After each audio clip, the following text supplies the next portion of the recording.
요한계시록 17장 7절부터 18절 말씀까지 보도록 하겠습니다. 요한계시록 17장 7절부터 18절입니다.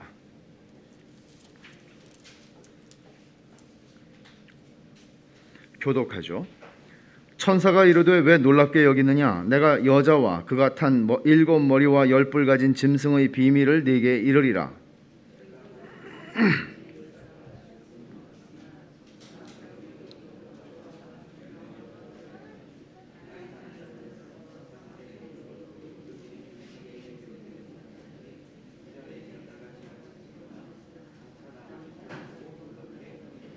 지혜 있는 뜻이 여기 있으니 그 7머리는 여자가 앉은 7산이요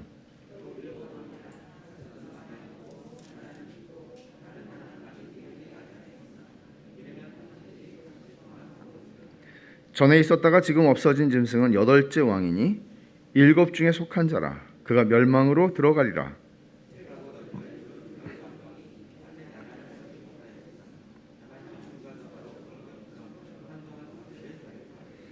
그들이 한 뜻을 가지고 자기의 능력과 권세를 짐승에게 주더라.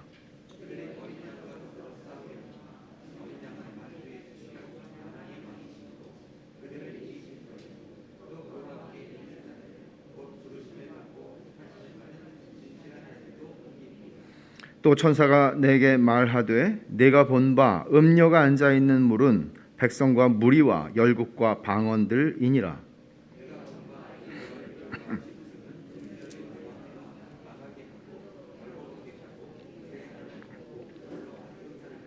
이는 하나님이 자기 뜻대로 할 마음을 그들에게 주사 한 뜻을 이루게 하시고 그들의 나라를 그 짐승에게 주게 하시되 하나님의 말씀이 응하기까지 하심이라. 또 내가 본 그 여자는 땅의 왕들을 다스리는 큰 성이라 하더라. 지난 시간에 짐승을 탄 음녀의 환상을 본 요한의 반응이 놀랍게 여기고 크게 놀랍게 여겼다. 7절에 그렇게 말씀을 했죠.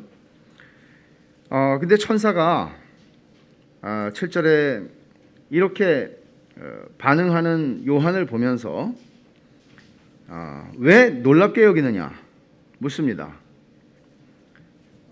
우리는 알죠. 왜 놀랍게 여겼는지. 왜냐하면 음녀가 받을 심판을 보여준다고 1절에서 분명히 얘기를 했는데 음녀가 받을 심판을 보여준다면 음녀가 망하는 걸 봐야 되잖아요. 근데 음녀가 망하는 게 아니라 승승장구하고 점점 세력을 가지고 있는 모습을 보는 거죠.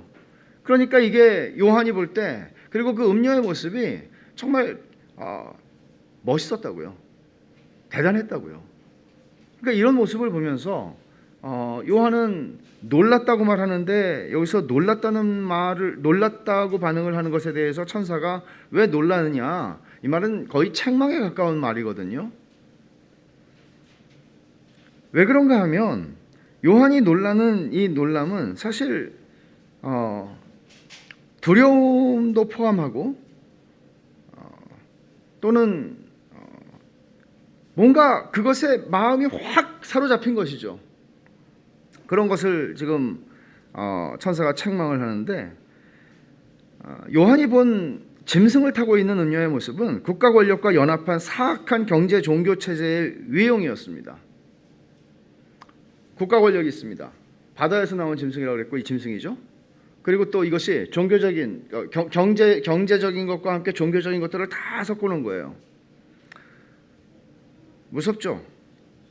이런 모습을 보고 놀랍니다. 근데 이제 천사가 설명하죠. 7절에 내가 여자와 그가 탄 7머리와 10뿔 가진 짐승의 비밀을 내게 이르리라. 그러니까 2개의 비밀을 얘기한다는 거예요. 음녀와 짐승의 비밀을 내가 너에게 이야기를 하겠다. 근데 이 본문이 오늘 읽은 본문이 사실 되게 어려워요. 학자들이 이 본문을 해석하는 것들이 너무나 다양해요. 역사적으로도 그랬고 지금 우리 시대의 학자들도 사실은 그런 편이에요. 그래서 이 말씀이 어려운데 그렇기 때문에 우리가 겸손하게, 이 말씀은 하나님의 백성들을 위해서 주신 말씀이니까 우리가 성령의 조명을 구하면서 겸손하게 이 말씀을 깨닫기를 구해야 할 것입니다. 8절에서 짐승에 대한 말로 시작을 합니다. 내가 본 짐승은 전에 있었다가 지금은 없으나 장차 무적행으로부터 올라와 멸망으로 들어갈 자니 땅에 사는 자들로서 창세 이후로 그 이름이 생명책에 기록되지 못한 자들이 이전에 있었으나 지금은 없으나 장차 나올 짐승을 보고 놀랍게 여기리라. 자, 보세요. 여기서 짐승을 뭐라고 묘사하는지. 전에 있었다가 지금은 없으나 장차 무적행으로부터 올라와 멸망으로 들어갈 자다. 전에 있었어요. 지금은 없어요. 장차 나올 거예요. 이게 하나님에 대한 묘사를, 하나님에 대한 삼중 묘사를 여러분 기억하세요? 1장 4절을 한번 가보십시오. 1장 4절 중반에 보면 이제도 계시고 전에도 계셨고 장차 오실 이 하나님이에요. 8절을 보십시오. 하나님이 말씀하십니다. 나는 알파와 오메가라. 이제도 있고 전에도 있었고 장차 올 자요. 말하자면 과거와 현재와 미래에 대해서 삼중으로 묘사를 하고 계십니다. 그런데 지금 짐승에 대한 묘사가 이런 방식으로 나온다는 것은 짐승이 얼마나 하나님을 모방하고 있는가. 사실은 예수 그리스도에 대해서도 이런 표현들을 요한계시록에선 쓰거든요. 삼중 묘사가 있어요. 예수님에 대해서도 전에 죽임을 당하셨으나 다시 살아나셨고 영원히 살아계신 어린 양이라고 말합니다. 그러니까 예수님에 대해서나 성부 하나님에 대해서나 이거를 지금 모방하고 있다는 것을 알 수 있는데, 심지어 그런 예수 그리스도의 죽음과 부활도 모방을 합니다.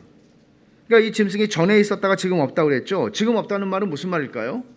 지금 없다는 말은 예수님이 십자가에서 죽으시고 부활하심으로써 철퇴를 맞은 겁니다. 짐승은. 그래서 지금은 없다라고 표현할 만큼 지금 마귀는 붙잡혀 있는 것이죠. 억제를 받고 있는 것이죠. 근데 이게 요한계시록 20장으로 가면 여러분 짐승하고 사탄하고 혼돈하지 마세요.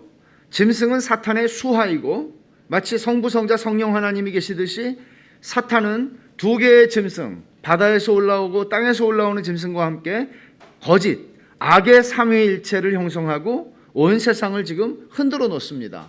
그런데 짐승이 지금 전에는 있었는데 지금은 없다 그랬죠? 이게 사탄하고 비슷해요. 20장을 한번 가보시죠. 20장에는 사탄에 대한 말씀이 나오는데 3절을 보시면 무적행에 던져 넣어 잠그고 그 위에 임봉하여 천년이 차도록 다시는 만국을 미혹하지 못하게 하셨는데 그 후에는 반드시 잠깐 노일이라. 이게 이제 천년왕국에 대한 말씀이죠. 그때 가서 좀 더 자세히 설명하겠지만 천년 동안 무적행에 갇혀서 만국을 미혹하지 못하게 하셨어요. 억제하신 것이죠. 이것이 전에는 있었는데 지금은 없다. 언제부터 천년이 시작할까요? 예수님이 십자가에서 마귀의 머리를 깨뜨리신 것이죠. 십자가에서 승리하신 것입니다. 그때 마귀는 억제를 당하기 시작했어요. 짐승도 지금 똑같죠. 그런데 나중에 예수님이 재림하시기 전에 사탄이 다시 무적행에서 올라옵니다. 옥에서 풀립니다. 그리고 한동안, 1시간 동안, 잠시 동안 활동을 할 것입니다. 그리고 주님이 오시면 멸망으로 들어갈 것입니다. 이게 이 짐승, 오늘 성경이 묘사하고 있는 본문이 묘사하는 짐승도 똑같습니다. 그래서 하나님의 구속의 경륜 속에서 하나님이 사탄은 마귀죠. 사탄과 짐승을 묶어두셨다 하는 것은 어떤 의미인가 하면 예수 그리스도께서 죽으시고 부활하시고 사도들을 통하여 교회를 세우시고 복음을 전하게 하셨어요. 교회를 통해서, 교회는 11장에서 뭐로 나오죠? 두 증인이라고 나오죠. 교회는 계속해서 이 세상에 복음을 전파하라고 하는 명령을 받았고 복음을 전파해야 합니다. 그런데 그 복음을 전파할 수 있도록, 복음이 온 세상에 땅끝까지 전파될 수 있도록 하나님께서 구속의 경륜 속에서 마귀와 그 짐승을 억제시키신 것입니다. 그러나 아예 죽어서 존재하지 않는 것처럼 된다, 그런 말은 아닙니다. 복음이 전파될 수 있도록 하나님께서 억제하신 것이지, 사탄은 지금도 역사하고 짐승도 역사합니다. 그러나 그가 온 힘을 다해서 복음의 역사를 좌절시킬 만한 힘을 가지고 그렇게 할 수는 없습니다. 그러니까 복음의 사역자들은 2000년 동안, 교회 역사 2000년 동안 그들이 설령 순교할지라도, 그들이 설령 복음을 전하러 갔다가 1, 2년밖에 지내지 못하고 선교지에서 열병을 얻어서 죽는다고 할지라도 그들은 끊임없이 복음을 전했고 복음은 전파되었습니다. 말하자면 사탄은 이런저런 방식으로 짐승과 함께 하나님의 복음 전파의 역사를 막으려고 했지만 결국은 막을 수 없다는 것이죠. 그것을 지금 설명하는 것입니다. 짐승도 우리가 무저갱에서 올라온다 하는 말을 11장 7절에서 본 적이 있어요. 기억하세요? 11장 7절 한번 가보십시오. 그러니까 요한계시록을 읽는 중요한 해석의 원리 하나는 이게 나선형 계단을 이렇게 올라가는 것처럼 아까 거긴데 라고 하는 것처럼 계속 반복되는 것이에요, 이게. 그래서 요한계시록 11장 7절은 그들이 그 증언을 마칠 때 무저갱으로부터 올라오는 짐승이 그들과 더불어 전쟁을 일으켜 그들을 이기고 그들을 죽일 터인즉, 증언을 마칠 때, 두 증인이 증언을 마칠 때 무저갱에서 올라온다 그랬죠, 짐승이. 그러면 그때가 언제예요? 교회가 복음 사역을 마칠 때예요.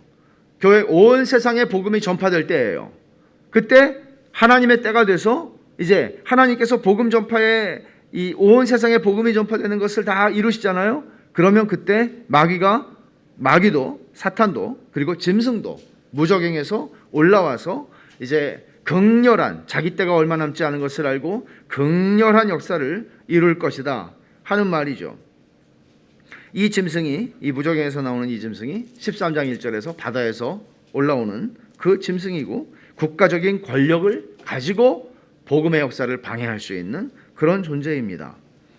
그래서 우리가 요한계시록을 해석할 때 이런 몇 가지 중요한 원리들이 있어요. 이게 반복된다는 것, 그리고 뿐만 아니라 여기 짐승이라고 하는 존재도 분명히 예수님이 오시기 전에 무저갱에서 올라와서 역사할 그 짐승이 있을 거예요. 그러나 역사 속에서 그 짐승의 유형, 그 짐승의 그림자 같은 그런 모습으로 계속해서 활동한다는 거죠. 그러나 그 짐승이 어떤 악한 통치자를 통해서 자신의 뜻을 구현할 수는 있는데 그 자신이 나올 수 있을 만큼 그는 자유가 없다는 것입니다. 마지막 때에 무저갱에서 올라올 때가 있지만 그때까지는 스스로 그 악의 화신이죠. 이것은 나올 수는 없다는 것입니다. 그래서 이 적그리스도도 그렇잖아요. 요한 1서에서 사도 요한이 적그리스도들이 지금 많이 나타났다. 그러나 올 적그리스도가 있다. 그 적그리스도가 있지만 지금도 적그리스도가 많다.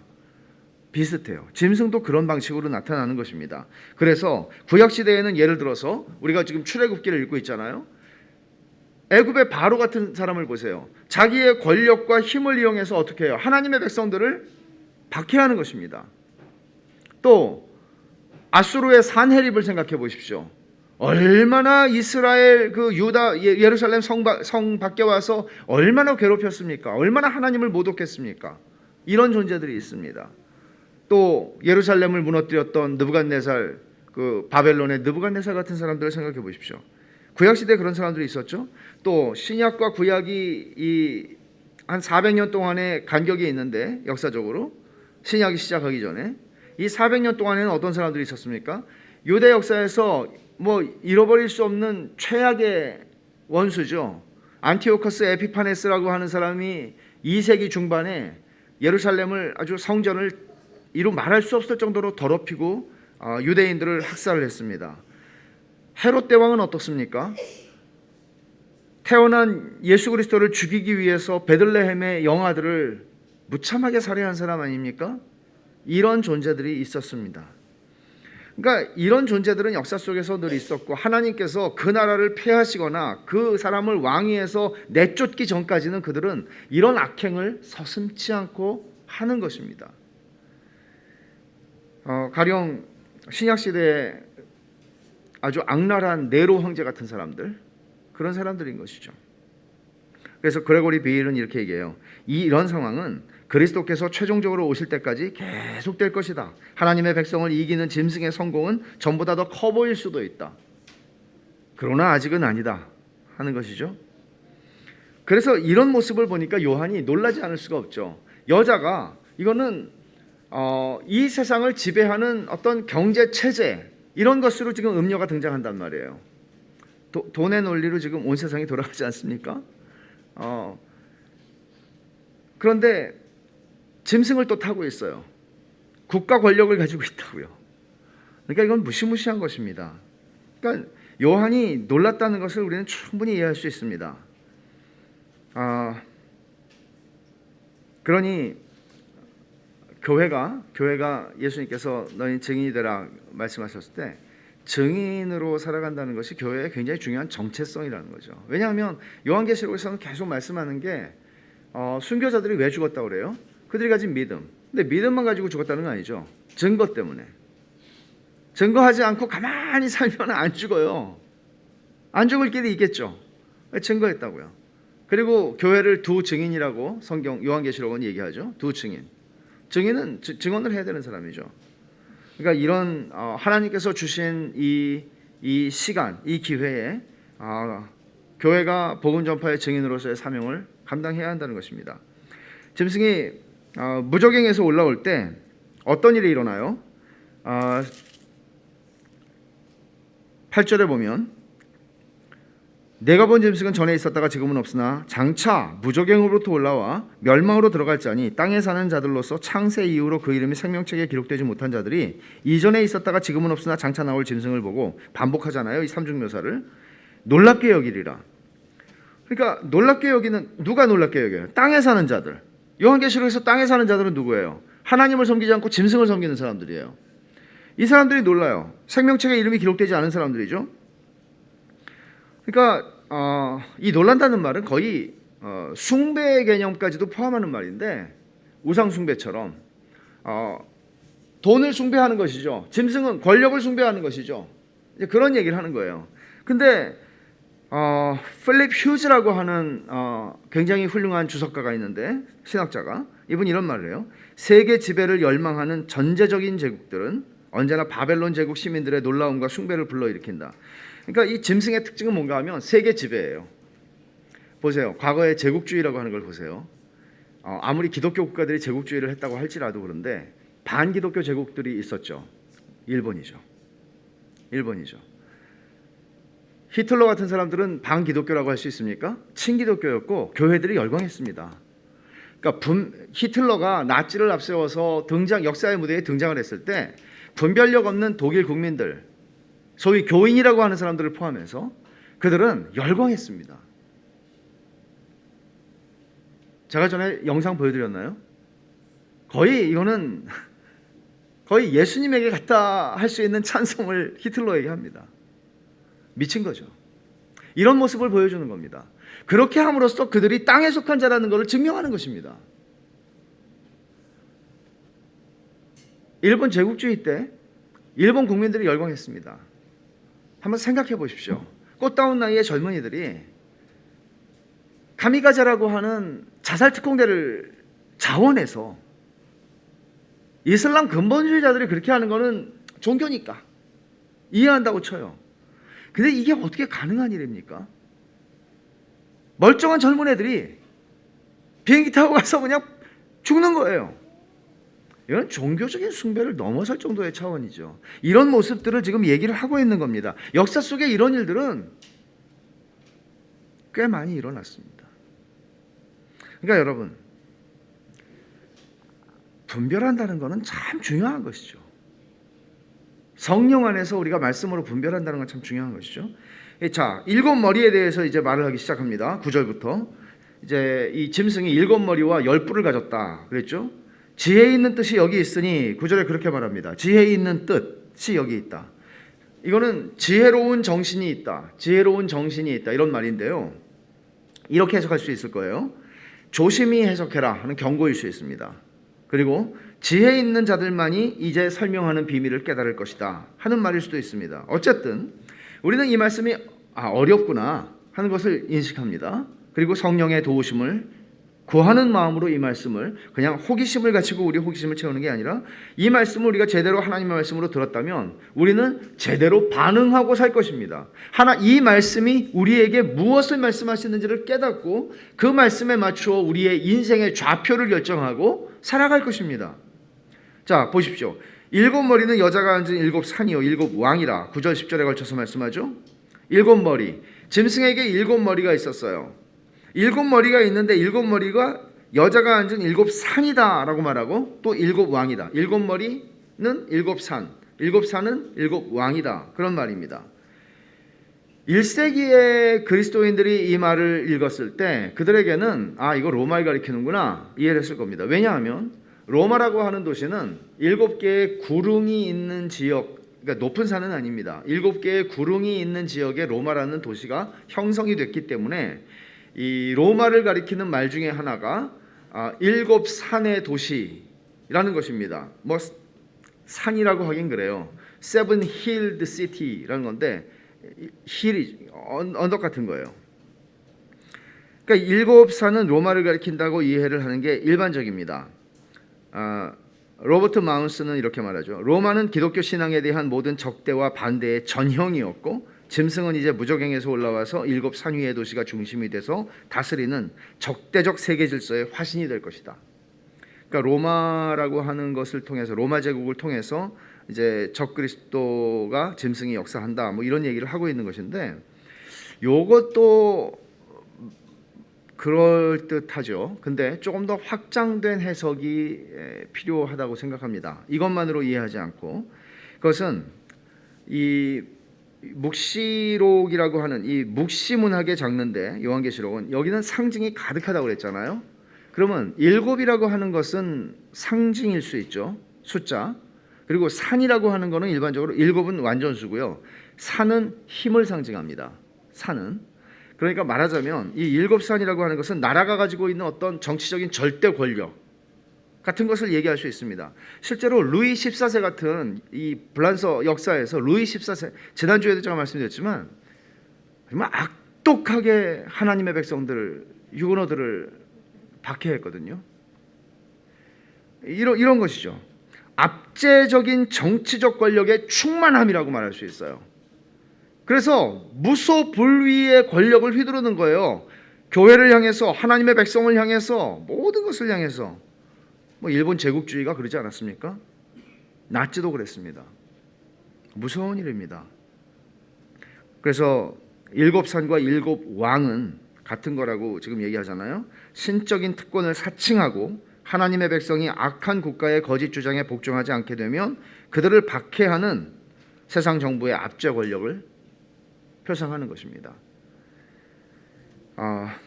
역사에 보면 항상 정교분리라고 하는 게 있고 근데 항상 이 다툼이 있잖아요. 갈등이 있잖아요. 그래서 때로는 정치가 종교를 억압할 때가 있고 이런 일들이 일어납니다. 이런 것들을 이해한다면 우리가 뭐 21세기에 그런 일이 일어날까? 가능하죠.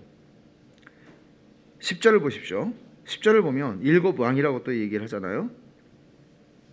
7머리는 7산, 7산은 7왕이다. 근데 7왕인데 설명이 있어요. 5은 망했고 하나는 있고 다른 하나 아직 이르지 아니하였으나 이르면 반드시 잠시 동안 머무르리라. 이 잠시 동안 머무른다는 말 이런 거는 사실 8절에서도 무적행에서 올라와 멸망으로 들어갈 자니 그랬는데 잠시 동안이라는 얘기는 하나님의 백성들을 위로하는 그냥 위로하는 말씀이 아니라 사실이에요. 그러니까 그들이 기승을 부리고 아주 역사상 볼 수 없었던 최후의 발악을 하지만 잠깐이다. 그 말을 강조하는 것이죠. 근데 7왕인데 5이 망했고 하나는 있고 다른 하나 아직 이르지 않았어요. 이 말씀이 얼마나 많은 그 사람들을 고민하게 했는지 몰라요. 그러니까 이게 도대체 누구를 가리키는 거지? 망한 5왕, 죽은 5왕은 누구지? 지금 있는 왕은? 그러면 장차 올 왕은? 그럼 지금 있는 왕이라는 건 1세기에 읽은 사람들과 5세기에 읽은 사람들과 이 말씀을 21세기에 읽는 우리들은 다 다르겠죠. 그럼 그렇게 그냥 코에 붙이면 코걸이고 귀에 붙이면 귀걸이고 이렇게 될 수 있는 건가? 이런 생각을 할 수 있습니다. 실제로 이 5왕이라고 할 때 이 5왕이 로마의 황제들을 가리킨다고 보는 관점이 해석이 첫 번째 해석인데 그러다 보니까 아우구스투스를 1번이라고 할까? 아니면 그 앞에 율리우스 카이사르를 1번으로 할까? 또 아주 짧게 통치한 왕들이 3명이 있는데 이 사람들까지 다 집어넣으면 9명이 되는데 굉장히 많은 이 고민들이 있었어요. 그럼 생각해 보세요. 요한이 이렇게 말을 했을 때 이게 제가 묵시문학이라고 그랬죠. 상징이 있다고 그랬죠. 그러면 이걸 할 때 성경 퀴즈도 아니죠. 이거는 그런 퀴즈를 내기 위해서 이 말씀을 썼겠습니까? 그렇게 이해할 수 없죠. 또 이것을 다른 분들은 이렇게 해석하는 분들이 있습니다. 이거를 제국의 역사 속에 비유하는 거예요. 왕이 아니라 제국. 그러면 뭐 애굽으로부터 시작할 수도 있죠. 애굽, 아수르, 바벨론, 페르시아, 그리스, 로마 쭉 나갈 수 있겠죠. 근데 그것도 마찬가지예요. 똑같은 함정이 있다고요. 5명의 망한 왕을 얘기하는 것에는 그러면 뭘 빼고 뭘 집어넣지? 이런 문제가 있을 수 있고, 또 하나는 여기서 7왕이라고 그랬을 때 이 헬라어에서는 왕하고 왕국하고는 차이가 있는 단어예요. 그러니까 왕이라고 그랬지 왕국이라고 그러진 않았거든요. 그러니까 이게 구약 히브리어하고 아람어나 이런 데서는 다니엘서에서는 왕하고 왕국이 같이 쓰일 수 있는데 여기서는 그렇지 않거든요. 그러니까 이런 면에서 왕이라고 그랬지 왕국이라고 하지 않았는데 또 이렇게 말할 수 있단 말이죠. 그러니까 가장 만족스러운 해석은 뭔가 하면 이 상징적인 의미로 해석을 하는 것인데 여기서 5은 망했고 지금 6번째가 있고 7번째가 올 거야 라고 말했어요. 이 말은 무슨 의미겠어요? 너희가 지금 굉장히 끝에 와 있어. 그 얘기를 하는 거죠. 그러니까 예를 들어서 하나는 망했고 지금 둘째가 있고 앞으로 5개나 남았어. 이렇게 하면은 이제 시작이야. 이런 말이 되겠죠. 그러나 5개가 죽었어요. 그리고 우리 6번째가 있어요. 근데 곧 7번째가 올 거예요. 마지막이. 그러면 이 얘기는 너희는 말세의 끝을 살고 있다. 이런 얘기를 하고 있는 것이죠. 마지막 때는 지금 마지막 때에서 설명하는데 마지막 때는 고난의 시간이 될 수 있습니다. 신자들에게는 때로는 생명을 잃게 될 수도 있습니다. 우리는 이런 경향이 있잖아요. 신앙 때문에 죽는 거는 1세기, 2세기, 3세기에 있었고 16세기에 있었고 특별한 뭐 시대에 좀 있었던 일이지. 신앙 때문에 죽겠나. 20세기에 소련 볼셰비키 혁명에서 또 있었던 일, 러시아에서 이런 우리는 어떤 역사의 특정한 사건 또는 특정한 시대에나 그런 일들이 일어날 거라고 생각하지만 사실 그걸 어찌 알겠습니까, 여러분? 어찌 알겠습니까? 분명한 것은 예수님이 재림하시기 전에 악이 극성하게 일어나게 될 때 마귀와 짐승이 그때에는 어떤 일들이 일어날지를 성경은 말씀하고 있거든요. 그러니까 우리가 한번 생각해 보세요. 1년 동안 코로나 어쨌든 현실이니까 우리가 예배도 드리기 힘들고 모이기 힘들고 그러면서 우리 자신들 보면 침체되고 힘들고 어려워. 근데 한번 이런 생각이 들더라고요. 그런 생각을 하면서 하나님께서 예레미야 선지자에게 그러잖아요. 너 그래가지고 말하고 경주할 수 있겠어? 그렇게 말씀하시잖아요. 말하자면 하나님께서 지금 우리에게 주시는 어떤 때가 있는데 우리는 코로나 때문에 그냥 좀 모이지 못하는 거예요. 신앙생활을 못하게 하는 게 아니고요. 근데 이런 것들에 의해서 우리가 침체되고 뒤로 나가고 이렇게 미끄러지고 하나님은 그래가지고 너희들 말하고 경주할 수 있어? 사람하고 경주하는 것도 힘든데 말하고 할 수 있어? 이렇게 말씀하시는 거예요.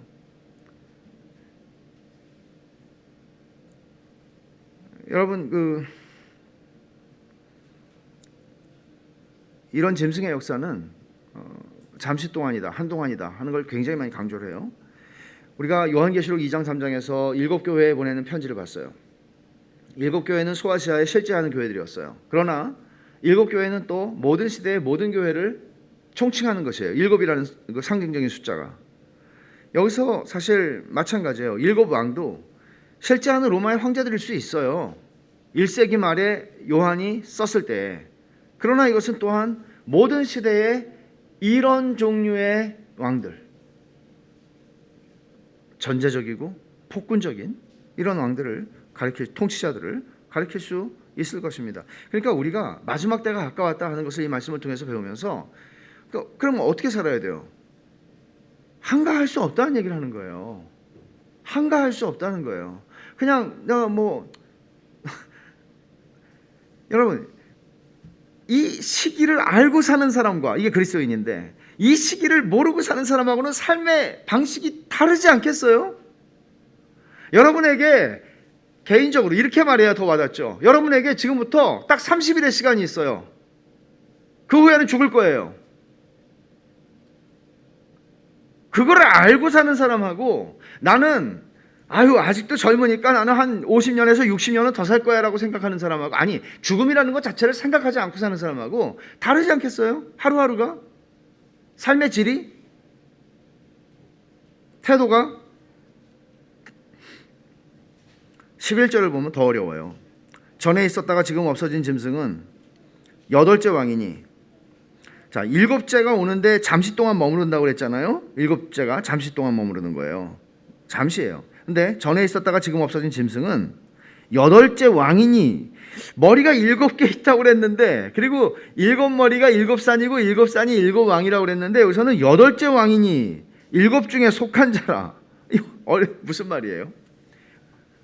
지금 8번째가 있다는 것을 얘기를 하면서 이 8번째는 머리가 8번째 왕인데 8머리가 아니지 7머리가 밖에 없잖아요. 이 짐승이 다시 나타난 거예요. 그 전에 있었다가 지금 없어진 짐승, 그게 다시 나타난 건데, 그 짐승이 어떻게 표현됐어요? 다시 좀 복습.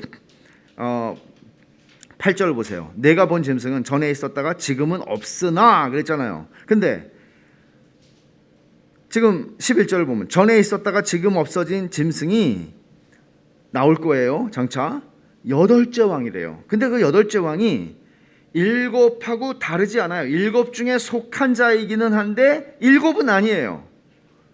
그러니까 이것은 8번째 머리라고 하는 얘기가 아니라 사실 8번째 왕은 짐승 그 자체라는 얘기를 하는 겁니다. 근데 그 짐승 자체는 짐승에게서 난 머리들하고 다른 종류는 아닌 것이죠. 같은 종류인 것이죠. 그래서 짐승 자신이 8번째 왕이 되는 거예요. 짐승이 가진 7머리가 있었는데 8번째 머리를 가졌다가 아니라 짐승 자신이 바로 8번째 왕인데, 짐승 자신이, 이것은 또 하나의 정치적 권력으로 나타나는, 역사 속에 나타나는 어떤 인물이라기보다는 이건 적그리스도 자신이죠. 이게 무적행에서 올라오는 그놈입니다. 그래서 로버트 마운스는 8째 머리는 다른 머리들과 동일하게 악한 본성을 갖고 있지만 사탄의 권능을 훨씬 더 충분하게 구현한다는 점에서 다른 머리들과 다르고, 또 그 통치에서 역사가 끝난다는 점에서, 마지막이라는 점에서 다르다. 그러니까 짐승이 왕들을 사용해요. 왕들을 사용해서 악을 행해요. 근데 사람이라는 왕들을 사용하는 것이 아니라 이제는 그 자신이 등장하는 겁니다. 이런 면에서 보면 앞에 7 왕들은 다 사람들을 가리킨다는 건 분명하지만, 그러니까 이 짐승이 가지는 성격은 사람의 모양 속에서 자기를 구현해요. 자기 악을 구현해요. 그러나 영적인 존재죠. 그래서 그것이 마지막 때에 등장할 것이라는 것도 우리는 생각할 수 있습니다. 그렇지만 잠깐 동안 활동하다가 멸망으로, 예수님 재림하시면 멸망으로 들어갈 것입니다. 근데 8째 왕이다라고 하는 말에서 이 8이라고 하는 숫자가 가지는 상징이 조금 주목할 필요가 있는데, 8이라고 하는 것은 주님의 부활을 상징합니다. 주님이 언제 부활하셨어요? 안식 후천날. 안식일은 몇째 날이에요? 7째 날. 안식 후천날은 8째 날이에요. 그래서 8째 날이라고 하는 것은 상징적으로 예수님의 부활을 상징하는데, 이것은 예수님의 부활을 자기도 모방하고 있다는 거죠. 전에 없었는데, 아니 전에는 있었다가 지금은 없는데 부활하는 것처럼, 죽은 상처가 나아서 부활하는 자처럼 그가 등장하게 될 것을 지금 암시하는 것입니다. 이제 12절부터 14절에서는 짐승이 가진 10뿔을 설명해요. 10뿔이 누구를 가리키는 것입니까? 12절을 보시면 내가 보던 10뿔은 10왕이니 아직 나라를 얻지 못했으나 다만 짐승과 더불어 임금처럼 한동안 권세를 받으리라. 10뿔도 10왕이래요. 그러나 앞에 있는 7왕하고는 다릅니다. 이것은 아직 나타나지 않았습니다. 이것은 10뿔이 상징하는 10왕은 아직 나라와 권세를 갖지 못했습니다. 그러나 짐승이 등장하게 될 때, 짐승이 무적행으로부터 나오게 될 때 한동안 임금의 권세를 가지고 짐승과 동조하여 그리스도 어린 양을 상대로 전쟁을 벌이기 위해서 아마겟돈이라고 하는 곳에 모이게 될 겁니다. 이 짐승의 미혹을 받은 왕들이죠. 천하의 왕들이죠. 16장 14절을 다시 한번 보세요. 앞으로 잠깐 가서, 그들은 귀신의 영이라 이적을 행하여 온 천하 왕들에게 가서 하나님, 곧 이 개구리 같은 영들이 나와가지고 하나님 곧 전능하신 이의 큰 날에 있을 전쟁을 위하여 그들을 모으더라. 아마겟돈으로 모으는 것이죠. 마지막 전쟁을 위해서, 어린 양과 싸우기 위해서 그들이 모이는 것입니다. 그러니까 이 10뿔과 10왕은 역사 속에서는, 그러니까 짐승이 무적행에서 등장하는 그때에는 아주 나와서 전쟁을 하겠지만, 지금도 짐승이 자신의 본 모습을 완전하게 드러내서 악을 구현하고 있지는 않을지라도 지금도 그런 방식으로 일하는 세상의 통치자들이 있을 수 있는 것이죠. 그러나 지금 여기서 강조하는 것은 마지막 때의 그 열왕들이 짐승과 동조해서 하나님을 대적할 것이다 라고 하는 것입니다. 그러니까 1세기의 관점에서 이걸 읽으면 로마가 많은 민족들을, 나라들을 정복을 해나가고 있었는데 그 정복한 나라들을 다스리기 위해서 자기들이 정복한 그 나라에서 귀족이나 왕족들을 뽑아서 친로마적인 그 사람들을 소위 가신왕이라고 그러죠. 신하면서 왕인 것이죠. 가신왕으로 세웠어요. 근데 여러분, 로마는 한니발도 정복할 수 없었던 나라였습니다. 한니발이 코끼리 떼를 데리고 카르타고에서 알프스를 넘어 로마로 왔는데 전쟁을 제 기억으로는 한 17년을 했는데 이기지 못했습니다. 그 전쟁에 능한 사람 아닙니까, 한니발이? 근데 로마의 불안함은 뭐였나 하면 이 가신 왕들이 한 10명만 반기를 들면 한니발도 뒤집을 수 없었던 로마 제국이 뒤집어질 수 있다 하는 불안감이 있었다는 거예요. 그러니까 여기 지금 열왕이라고 하는 이런 사람들은 1세기의 언어로 보면 아마 그런 사람들, 그 사람들은 완전한 왕이라고 볼 수는 없는 거예요. 헤롯 대왕이 그런 사람이었거든요. 헤롯 대왕이.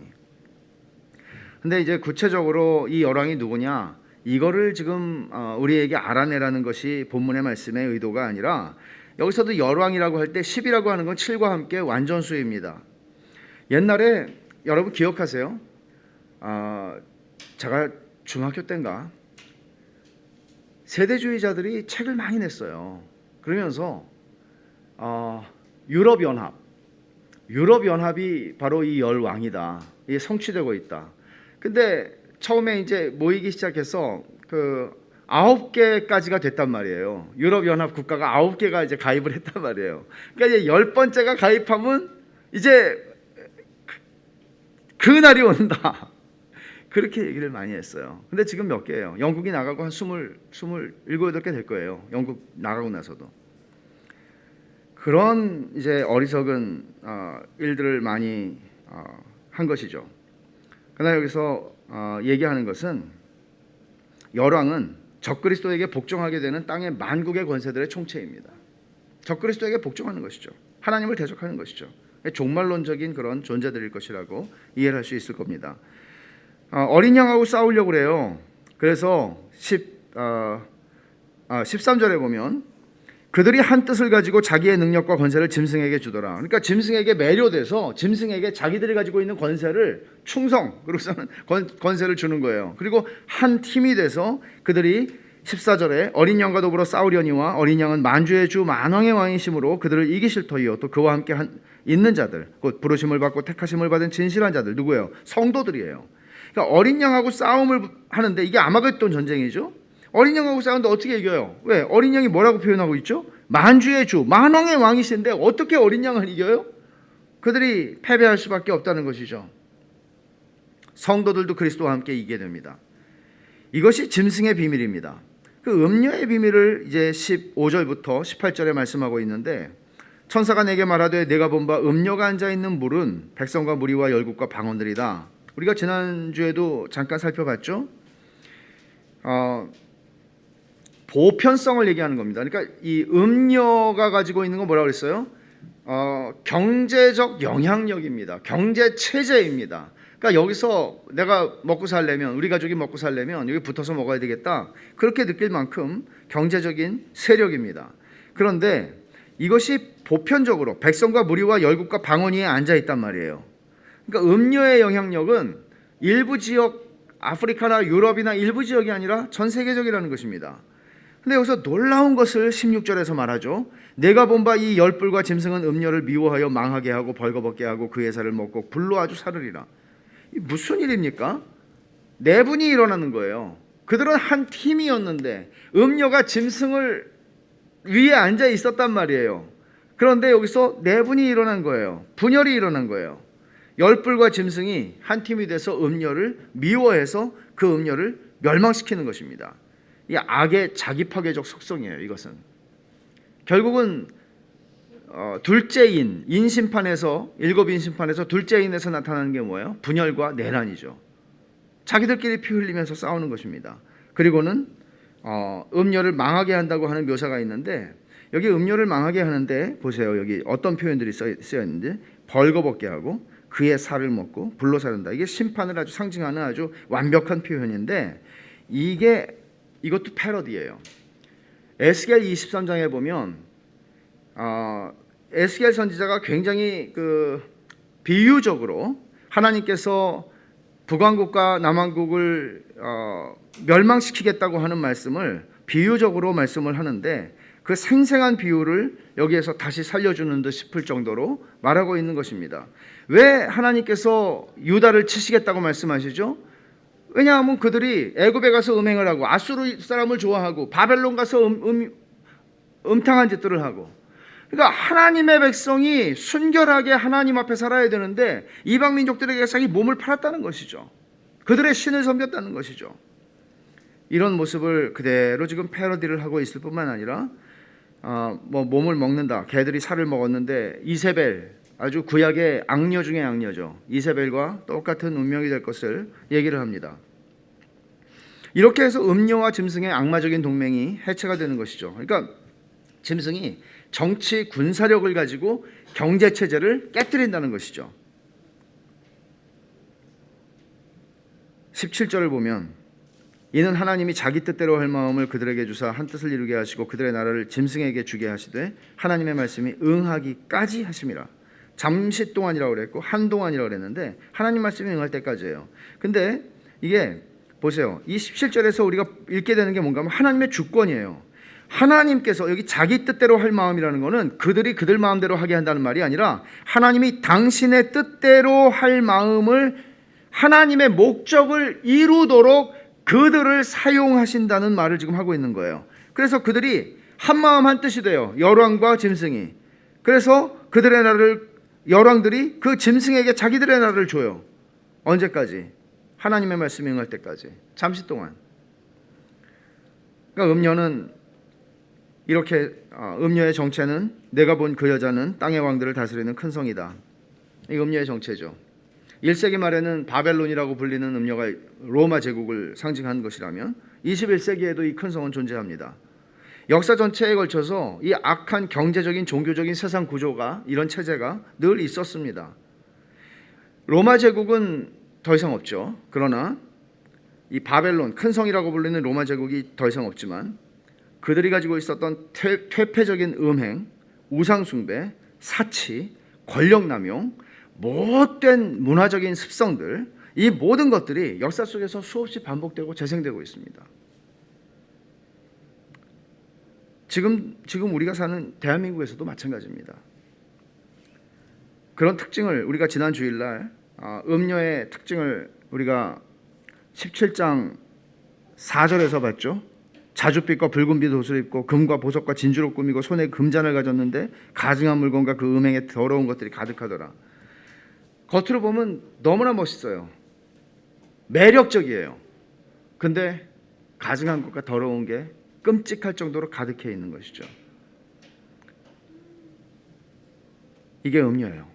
자, 그러면 우리가 이 말씀에서 하나님께서 이 말씀을 우리에게 왜 주시는 걸까요?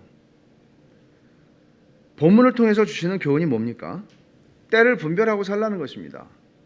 다섯은 망하고 하나는 있고 또 올 것이다. 지금 우리는 그런 시대를 살아갑니다. 9절에서 지혜 있는 뜻이 여기 있다. 지혜 있는 정신을 가지고 살라는 겁니다. 우리가 말세에 살고 있다면, 끝이 가까운 때를 살고 있다면 주님의 재림을 기다리는 것처럼 중요한 것이 있겠습니까?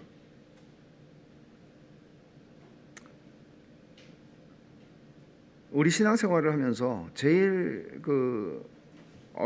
어렵다기보다는 우리의 신앙생활을 정신을 차리고 한다는 것은 그냥 오늘을 열심히 산다 이런 차원의 얘기가 아닙니다. 성실하게 살자 이런 게 아닙니다. 신앙이라고 하는 것은 사실 1세기도 그랬고 지금도 그렇고 요한계시록의 마침도 내가 속히 오리라고 말씀하시는데 사실 주님의 재림에 대한 우리의 마음입니다. 이건 굉장히 중요한 것입니다. 주님의 재림의 때를 생각하고 기다리는 것인데, 오늘 본문은 주님 재림 전에 일어날 일들을 지금 말씀하고 있다는 것이죠. 그러니까 복음 전파가 온 세상에 일어나죠. 짐승이 또 어느 순간에는 패배에서 벗어나서 일어나는 것처럼 보일 겁니다. 부활한 것처럼 하나님의 교회를 죽일 기세로 달려들 겁니다. 그런 일이 있을 것입니다. 그러나 잠시 동안 그렇게 하지만 결국은 그리스도가 오시면 그들은 멸망으로 들어가게 될 것입니다. 그러면 어리석은 자세로 이 시대를 산다는 건 어떤 뜻인가 하면 생각 없이 사는 것이죠. 그리스도인들이 생각 없이 살 수 있나요? 언젠가 내가 주님 앞에 설 건데 생각 없이 그냥 흘러가는 대로 살 수 있나요? 그럴 수 없죠. 내가 주님 앞에 설 사람이고 주님을 만날 사람이고 주님 앞에 섰을 때 내가 내 삶에 대해서 설명드려야 한다는 책임감을 가지고 사는 거죠. 그러면서 또 어리석은 것은 억지로 푸는 거예요, 말씀을. 열왕이 유럽연합이다. 유럽연합은 아니었구나. 그러면 10개가 뭐지? G7인데 G7이 이제 3개가 더해지면 G10이 되면 그거였구나. 이런 식으로 성경을 억지로 푸는 것은 지혜로운 것이 아닙니다. 우리는 지금 음료가 지배하는 세상에서, 음료만이 아니죠. 사탄과 짐승과 음료가 아직은 내란이 일어나지는 않았으니까 그 안에서 그런 세상을 우리 살아가고 있어요. 세상에 통용되는 게 뭐예요? 힘의 논리예요. 돈의 논리예요. 힘이 있으면 그 사람을 지배할 수 있어요. 우리는 더 이상 노예 제도가 없어요, 우리 시대에는. 근데 노예 부리는 일, 버금가는 일을 할 수 있어요. 힘이 있으면, 돈이 있으면. 우리 힘과 돈의 논리에 이 시대는 통째로 먹혀버린 시대를 우리는 지금 살고 있습니다.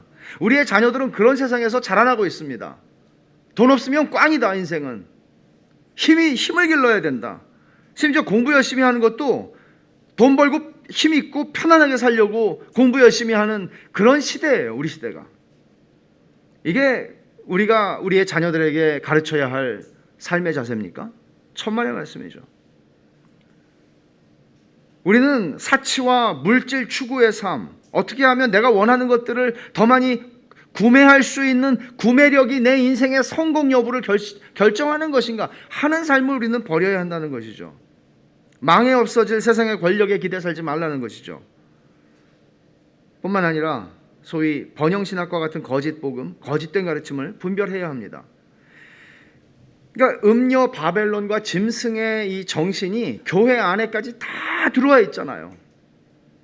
무서울 정도로 경계해야 합니다.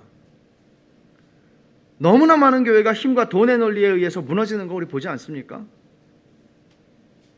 짐승이 누구고 음료가 누군가 이런 거 아는 게 문제가 아니라 지금 우리 세상에 나타나고 있는 짐승과 음료의 본질과 정신을 파악하고 거기에 매이지 않는 삶, 하나님 나라의 가치에 내 삶을 드리는 것, 그렇게 내 자식들을 가르치는 것, 이것이죠. 그러면서 두려워하지 말라는 거예요. 성도의 위로가 여기 있습니다. 성도의 위로는 다른 게 아니라 하나님의 주권에 대한 신뢰입니다. 17절이 말씀하잖아요. 하나님이 하나님의 뜻을 이루기 위해서 이 모든 것들을 다 허락하고 이 모든 것들을 감독하고 계시다. 믿을 수 없을 정도로 이 17절 이 말씀, 그리고 사실 17절만이 아니라 17장 전체가 하나님의 주권에 대해서 말하고 있는 거예요. 하나님이 그 때와 그 모든 걸 하나님이 정하세요. 이게 성도의 위로죠. 모든 악의 세력의 관계와 부패한 행위에도 불구하고 하나님이 이 모든 것들을 통제하고 계시다는 것입니다. 그러니 우리가 이 시대를 살면서 여러분 어떻게 생각해 보세요. 어떻게 힘에서 자유로울 수 있고 돈에서 자유로울 수 있어요? 말하고 있는 저도 힘든 일이죠. 힘 있으면 좋지 않나요? 돈 있으면 참 정말 좋지 않나요? 돈이 많아서 혹은 돈이 없어서 우리는 돈에 매입니다. 권력을 가졌기 때문에, 권력을 가지지 못했기 때문에 권력에 또 매입니다. 돌아보십시오. 어떻게 우리는 짐승의 논리와 음녀의 논리, 그들이 우리에게 주장해서 우리의 신앙을 팔아먹게 만드는 이 유혹과 압박 속에서 어떻게 순전한 믿음을 가지고 주 앞에 설 것입니까? 기도하십시다. 하나님 아버지 감사합니다. 주께서 오늘 저희들에게 주신 이 말씀이 조금 어렵지만 저희들의 심령 속에 주님이 주시고자 하시는 메시지가 분명하게 전달되게 하옵시고, 저희들이 짐승과 음녀의 정신이 지배하는 세상 속에서 힘과 돈에 매이지 아니하고 하나님의 나라의 가치에 저희 자신을 헌신하여 살아가는, 그렇게 주의 거룩한 신부로 저희 자신을 단장하는 그런 은혜를 허락하여 주시옵소서. 예수님의 이름으로 기도하옵나이다. 아멘.